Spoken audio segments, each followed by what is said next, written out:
nosso companheiro de casa, para falar um pouquinho. José, o pai de Jesus, é um capítulo do livro. Levantar e seguir? É. Quem está estudando na segunda-feira. Até no domingo a gente estuda Boa Nova e na segunda, então hoje essa tema vai ser os dois, porque o tema compartilha para dar.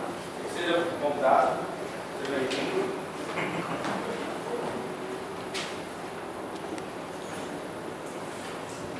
Bom dia. Bom dia.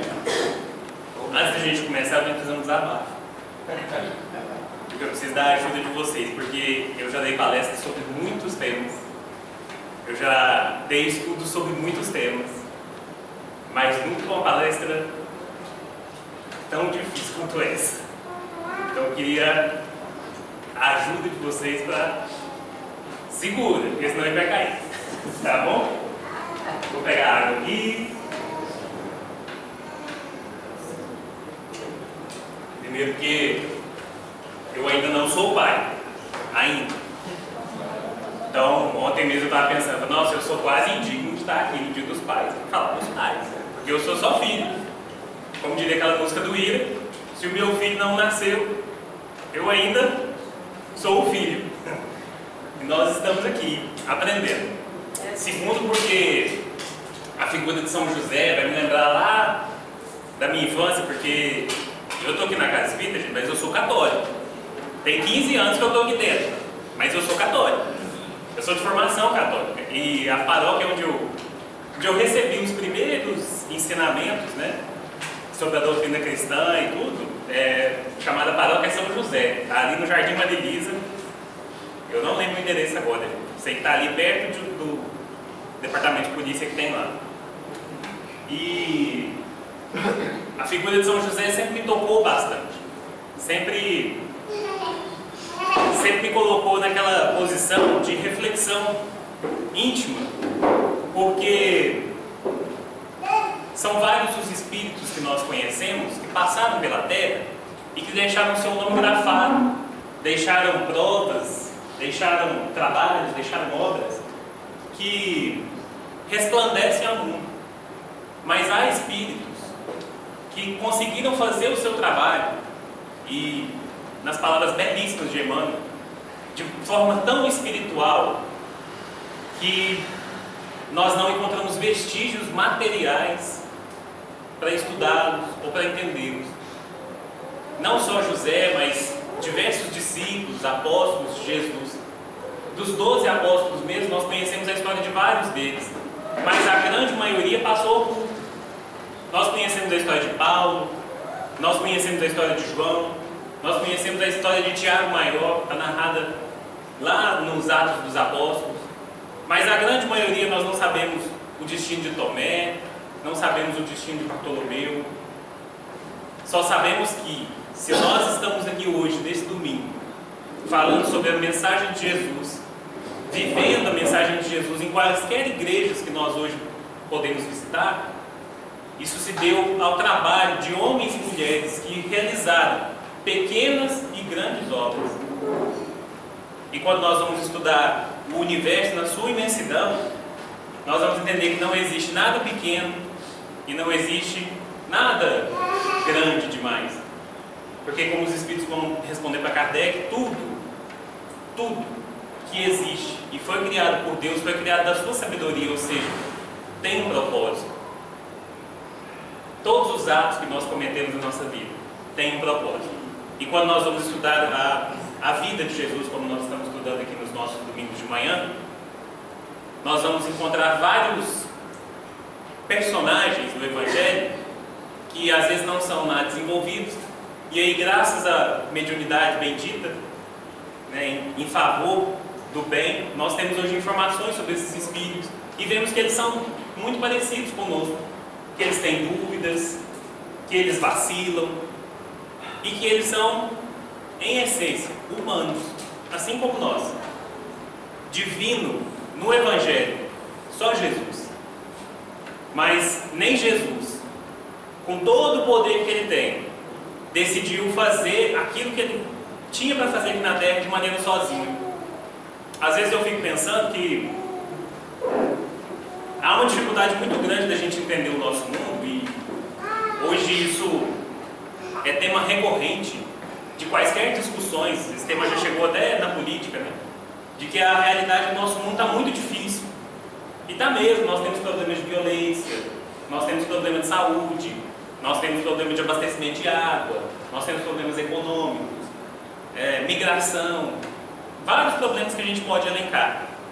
E eu fico pensando que Jesus, se ele quisesse, ele resolveria isso mais fácil que o Thanos lá. Menos que um instalar de dedo. Só com um pensamento. Porque, seguindo as ordens dele, poderiam reencarnar no planeta agora milhares e milhares de espíritos puros, não como ele, mas seus assessores, né, os seus ministros, e resolver os problemas que a gente tem. Mas ele não o faz. Porque deve haver um motivo para isso. Quando a gente observa a natureza, a gente percebe isso. A flor que está ali toda vistosa, um dia ela já foi uma semente. Então ela teve que passar pela escuridão da terra e buscar força no interior para eclodir, subir, não da flor ainda, mas colocar elementos dentro de si, sustentar o clima, sustentar as adversidades do tempo, até que seja chegado o momento dela florescer. Então, antes dela ser flor, ela foi semente. E assim e foi com cada ser encarnado na Terra. Se nós estamos aqui hoje, neste momento, se nós já vivemos tudo o que nós vivemos, e se nós temos os problemas que nós temos hoje, na atual reencarnação, isso se deve a uma sementinha. Na verdade, duas, né? Papai doou metade, mamãe doou a outra metade. E hoje nós estamos aqui para falar dos papais, né? Hoje nós estamos aqui para falar da família, né? Como um todo. E aí nós escolhemos o tema de José para estudar essa personagem do Novo Testamento e entender um pouquinho da sua atuação. Então, antes da gente começar, o Fábio já fez isso, né, na prece. Eu queria reforçar com vocês, para que a gente buscasse essa mensagem, essa figura paterna. A gente, como filho, às vezes a gente fala assim: meu pai é o fulano, meu pai é o Evaldo, está lá em casa, a hora dessa, cuidando da minha mãe. Mas só que o meu pai teve um pai, que é o meu avô, chama Nísio. Seu Nísio é um mineirinho, como pelas beiradas, daquele tipo, mineiro tipo. E aí, às vezes, eu penso assim, que é muito, quando a gente extrapola a si mesmo, né? Porque o meu avô também teve um pai. Esse eu não conheci. Meu pai já falou o nome dele, mas eu não me lembro. E aí eu penso que o pai do meu avô também teve um pai. E o pai do meu avô também teve um pai. E assim sucessivamente. Eu sou hoje o conjunto de milhares e milhares de reencarnações que vieram antes de mim, de povos que eu já não sei a qual pertenço, pelo menos esse corpo físico. Ele vem de gerações e gerações, de aperfeiçoamento e aperfeiçoamento.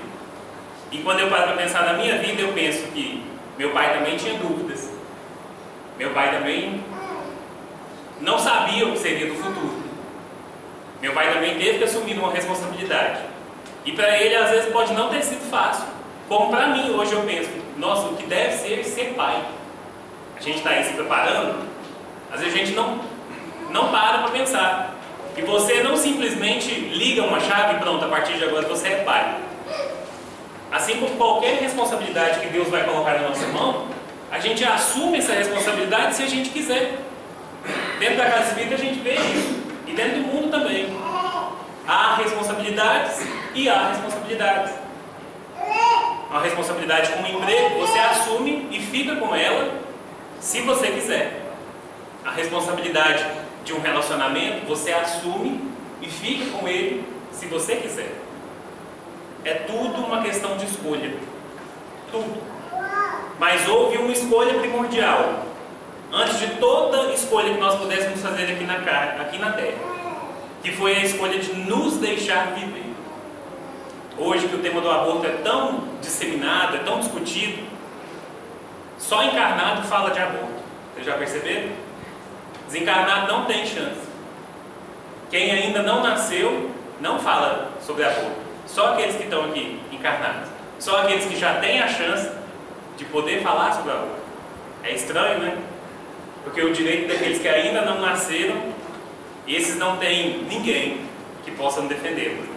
A não ser aí os movimentos religiosos e as teses, né, de quem acredita que a vida é mais do que matéria, é mais do que o corpo físico que a gente habita.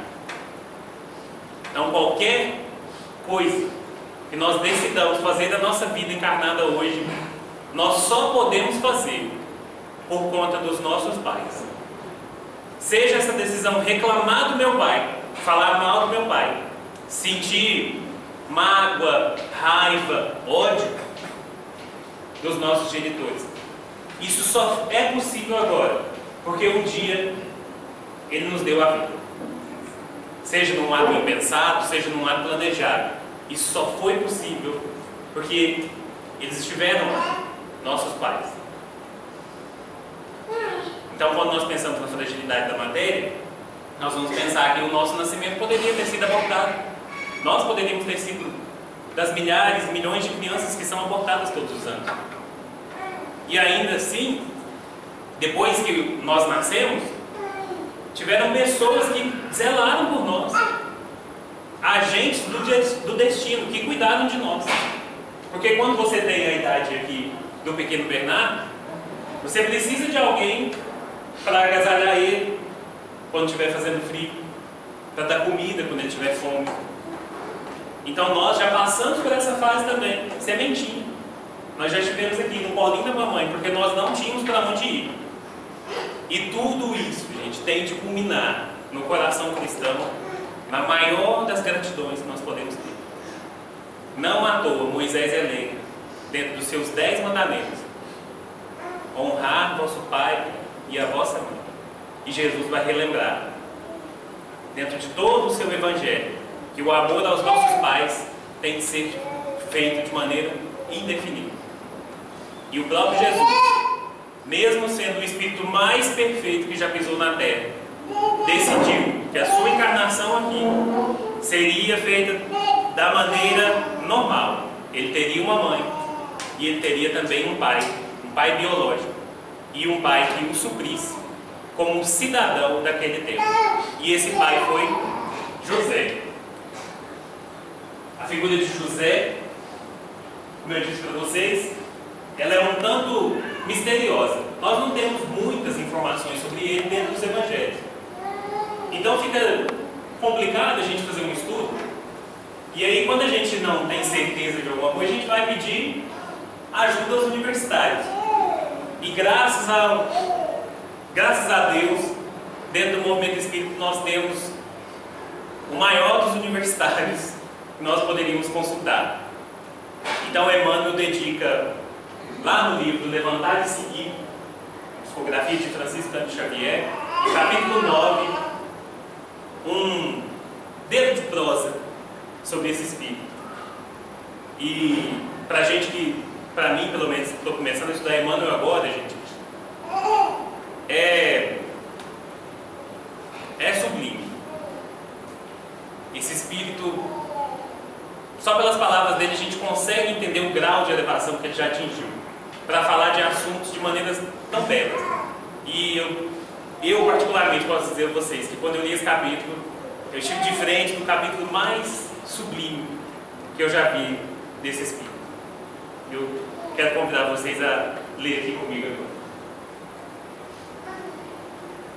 O capítulo 9, intitulado José da Galileia, em que Emmanuel vai trabalhar sobre o versículo 20 do capítulo 1 do Evangelho de Mateus. E projetando ele isto, eis que em sonho lhe apareceu um anjo do Senhor, dizendo: José, filho de Davi, não temas receber a Maria. Em geral, quando nos referimos aos vultos masculinos que se movimentam na tela gloriosa da missão de Jesus, atendemos para a precariedade dos seus companheiros, fixando quase sempre somente os derradeiros quadros de sua passagem no mundo.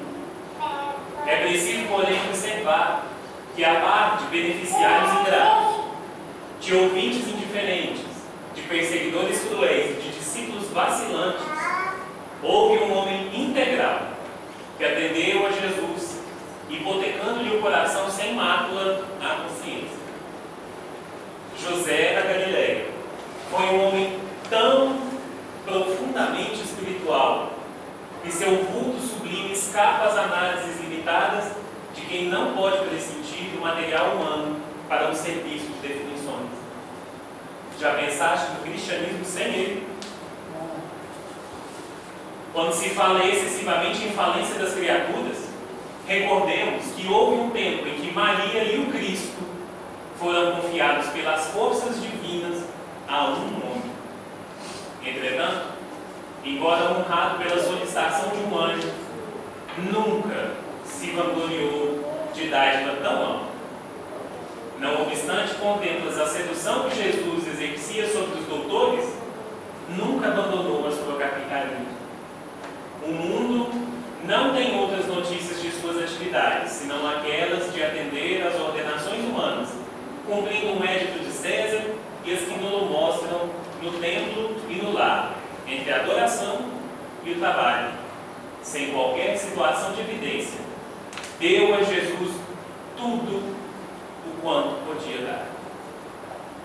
A ele deve o cristianismo à porta da primeira hora, mas José passou no mundo dentro do divino silêncio de Deus. Não disse para vocês que era bonito demais? Então isso que Emmanuel vai dizer está lá no capítulo 1 do Evangelho de Mateus, no versículo 20. Mas para a gente se contextualizar melhor, eu vou pegar para vocês aqui o 19 e o 20. Vocês vão ver que a tradução é diferente, porque a Bíblia que eu estou usando aqui é da CNBB, então a tradução é um pouquinho diferente. Então lá no versículo 19 e 20 diz assim: José, seu esposo, sendo justo e não querendo denunciá-la publicamente, pensou em despedi-la secretamente. Mas no que lhe veio esse pensamento, apareceu-lhe em um sonho um anjo do Senhor que lhe disse: José, filho de Davi, não tenhas receio de receber Maria, tua esposa, porque nela foi gerado vem do Espírito Santo. A primeira mensagem que nós temos acerca de José é que ele era um homem bom e justo. Justo porque, naquele tempo, enfrentando as pressões de uma sociedade machista, patriarcal, um homem receber uma mulher que já estava grávida em seu casamento era uma desonra muito grande. Tanto que Moisés havia deixado ao povo hebreu o direito de repudiar aquela mulher que não cumprisse com o escrito para um casamento. Mas José, que era extremamente espiritual, ao pensar nisso, recebe a visita de um anjo que vai dizer para ele, fala: calma, José, Maria não está mentindo para você. Realmente ela ficou grávida por aceitar também uma missão de Deus. E nesse momento em que o anjo fala com José, é como se ele perguntasse para ele: você aceita também essa missão? Porque o que está feito, agora nós precisamos da sua colaboração. E aí nesses momentos eu gosto de parar e pensar como eu reagiria, como nós reagiríamos diante de uma notícia dessa. Primeiro porque você sonha, e todo mundo aqui sonha, a gente sabe que às vezes os nossos sonhos são bem nítidos e às vezes nem tanto.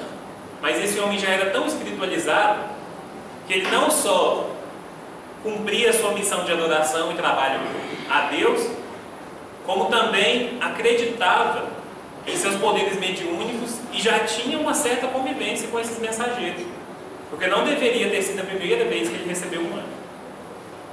E a história de José prossegue dentro do Novo Testamento, nos capítulos 1, 2, 3 de cada um dos evangelistas. Dependendo, no Evangelho de João nós temos a citação dele até o 4º capítulo, que é quando ele vai com Jesus ao templo, né, apresentá-lo para as cerimônias da maioridade, né, para fazer ali o bar mitzvah, né, que é a maioridade dos judeus, que é quando Jesus tem 13 anos. Depois disso a gente não ouve mais falar sobre a figura dele. Aquilo que nós temos é a sua dúvida, a chegada do anjo. Depois nós temos José levando Maria para cumprir o censo estabelecido por César. Depois disso, nós vamos vê-lo fugindo para proteger Maria e Jesus, voltando para casa, e aí nós vamos encontrá-lo no templo, entre as orações, e na sua carpintaria trabalhando para sustentar a família que ele tinha. Isso lembra vocês alguém? Lembra vocês alguém que lá dentro da casa de vocês às vezes não tinha tempo nem com um olhar, não tinha tempo nem com um abraço, e não sabia que tinha que trabalhar, não dava tempo de ser.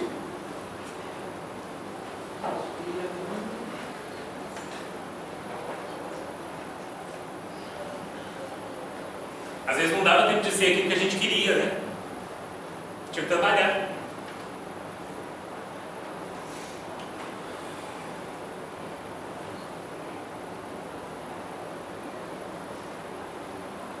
Então Emmanuel vai colocar que ele foi um homem tão profundamente espiritual que não sobrou elemento material para a gente estudar dele.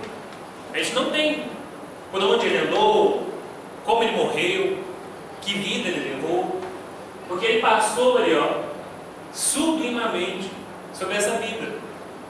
Sabe, qual outro pai a gente tem aqui na terra que a gente vive e não vê o rosto dele? Deus. Deus que nos sustenta, Deus que nos traz tudo o que nós precisamos para viver, Deus que nos dá tudo e nos providencia tudo. A gente não vê Deus. Deus é o último a se manifestar, mas o último mesmo. Deus é aquele cara que está lá atrás da cortina, mais distante. Porque para a minha educação competiram meu pai e minha mãe com os recursos que eles tinham, com as capacidades espirituais que eles tinham. Mas atrás do meu pai e da minha mãe, como eu disse para vocês, tinha o meu avô e a minha avó. E atrás do meu avô e da minha avó, o meu bisavô e o meu bisavô. E assim sucessivamente. E lá atrás, providenciando tudo, tanto para mim quanto para aqueles que vieram antes de mim, Deus. Humberto de Campos vai dizer que Deus não compete com a vaidade das criaturas humanas. Porque Ele não precisa disso. Ele não precisa aparecer. Veja, Ele provê tudo. Ele nos deu a vida, Ele nos criou. E ainda assim Ele não faz questão de aparecer. Quantas vezes nós já ouvimos dos nossos pais, né? Eu paguei por isso, eu que te eduquei, quem ficou acordado aqui para pagiar o sono de vocês foi eu, rapaz. Deus nem isso. Então, quando a gente estuda o Evangelho e a gente vai lembrando das figuras masculinas que estiveram ao lado de Jesus, a gente se lembra dos apóstolos, se lembra dos momentos finais, né, da vida de Jesus, porque foram 3 anos de convivência com aqueles homens escolhidos para uma missão, e no momento sublime, no momento derradeiro, quando Jesus foi dar a prova de todos os seus ensinamentos, todos eles lhe viraram as costas. Jesus encara o sacrifício da crucificação sozinho, sem ter ao seu lado nenhum dos homens, dos vários homens que estiveram com ele lado a lado. E quando ele ressuscita, é uma mulher que ele vai procurar para dar a notícia, porque ele sabia que os homens também iam dar aquela, fraquejada. Tanto que nós temos a figura de Tomé, duvidando, questionando, e nós temos Maria de Magdala, que simplesmente visualizou Jesus e acreditou, sem pergunta, sem nada. Então, ante essas figuras masculinas, Emmanuel vai fazer essa mensagem maravilhosa de dizer que havia um homem, houve um homem na história de Jesus que supriu ele de toda maneira possível, dando tudo o que ele tinha, tudo o que ele podia. O verdadeiro cristão, aquele que se entrega a Jesus da maneira tal qual ele pode. Emmanuel vai colocar, olha, que houve um tempo, um momento dentro do messianato de Jesus, em que ele foi entregue a um homem. Não só Jesus se entregou a esse homem, como Deus entregou o futuro da missão de Jesus a esse homem. Um único homem. Porque naquele tempo a mulher não poderia realizar as tarefas que ela realiza hoje, ela precisava de uma figura masculina. Então Maria compete com a sua tarefa feminina e José vai competir com a tarefa masculina. Entretanto, embora honrado pela solicitação de um anjo, nunca se vangloriou de dádiva tão alta. Não obstante, contemplas a sedução que Jesus exercia sobre os doutores, nunca abandonou a sua carpintaria. Quem de nós, recebendo aí uma dádiva do céu, não quer contar para todo mundo? Apareceu um anjo na minha casa. Gente, o que a gente quer é escrever livros sobre isso. O movimento espírita está aí hoje, abarrotado de livros falando sobre isso. Nós queremos contar, né? Nós queremos falar para todo mundo. Esse homem não. Essa figura humilde não. Eu não preciso. E quantos pais, vendo o sucesso dos filhos, às vezes não começam ali a planejar a sua vida em cima do sucesso do filho? Quantos atores mirins a gente conhece, que são aí suportados pelos seus pais? Quantos prodígios aí a gente conhece que são aí suportados, né, pelos seus pais para que sigam as suas carreiras, para que se desenvolvam? E aí o pai acaba fazendo do filho a sua própria fonte de renda. Ser carpinteiro, gente, não só hoje, mas também naquela época, sempre foi uma profissão humilde. E dentre os judeus, os mais altos funcionários públicos daquela época, aqueles que tinham aí os melhores salários, eram os mestres do templo. Nem isso José conjecturou. Não, vou estimular Jesus a ir para o templo, porque aí a vida aqui em casa vai melhorar, nós vamos ter acesso a mais dinheiro. Não, a humildade desse homem era tão grande que ele sabia que ele tinha um trabalho dele e que Deus iria prover tudo aquilo que ele precisa através do seu trabalho humilde, simples, lá na sua carpintaria. O mundo não tem outras notícias de suas atividades senão aquelas de atender às ordenações humanas. Ele era um homem do seu tempo, trabalhando, realizando a sua tarefa, indo e vindo, assim como cada um de nós, entendendo que a missão que Deus nos confia não é só dentro dos nossos templos religiosos, mas também dentro das nossas casas. A primeira missão que Deus nos confia é para com a nossa família, a mais importante, porque você pode escolher o seu emprego, você pode escolher os seus amigos, você pode escolher com quem você vai casar, mas você não escolhe seus filhos e você não escolhe seus pais. As missões mais importantes que nós temos são para com essas pessoas. Existe ex-esposa, existe ex-sogra, existe ex-cônjuge, mas não existe ex-filho, não existe ex-pai. Mesmo aqueles que não foram criados pelos seus pais biológicos, nós temos sim para com eles o dever de honrá-los, só pela vida que nós temos, só pela possibilidade de estarmos aqui encarnados. Nós já devemos a esses homens simples, que muitas vezes passam por aqui sem deixar grandes luzes, sem qualquer situação de evidência, deu a Jesus tudo quanto podia dar. A ele deve o cristianismo, a borda da primeira hora. Mas José passou um mundo dentro do divino silêncio de Deus. José então vai significar dentro da vida de Jesus a presença do próprio Deus, que é o nosso Pai, que tudo providencia, que nos defende nos momentos em que nós somos mais frágeis, como bebês, como crianças. É só pensar que o messianato de Jesus poderia ter acabado no momento em que Herodes resolveu que iria matar todas as crianças menores de 1 ano. E aí nós temos a epopeia dele e de Maria, de fugir da Galileia para o Egito. E sem o concurso de José, Maria não teria conseguido fazer aquela viagem. Sem o concurso de José, Jesus não seria reconhecido dentro daquela sociedade. Porque, antigamente, assim como hoje é no interior, Você é conhecido não só por quem você é, mas por quem veio antes de você. Então a gente vai ao interior, é o fulano da Beltrano. Ah, é o Zezinho da Chiquinha. Não é assim? Você vai lá na cidade do interior e fala assim, ah, eu vou ali falar com o Breno. Ah, o Breno da Maria? Não, o Breno da Antônia. Ah, tá. Então vai lá.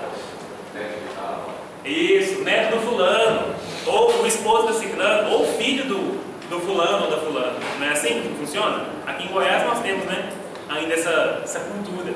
Antigamente dessa mesma maneira. Em alguns momentos do Evangelho, os doutores da lei vão reconhecer Jesus como Jesus, o filho de José, o carpinteiro. Percebe a influência silenciosa que esse homem desempenhou na vida de Jesus? Sem aparecer, sem exigir para si glórias. E olha que ele teve contato com anjos. E ainda assim ele nunca falou para ninguém. Ele nunca teve vontade de aparecer mais do que ele precisava. Ele apenas cumpriu a sua missão. Então que nesse dia dos pais nós possamos pensar na figura de José e que nós possamos lembrar das nossas famílias.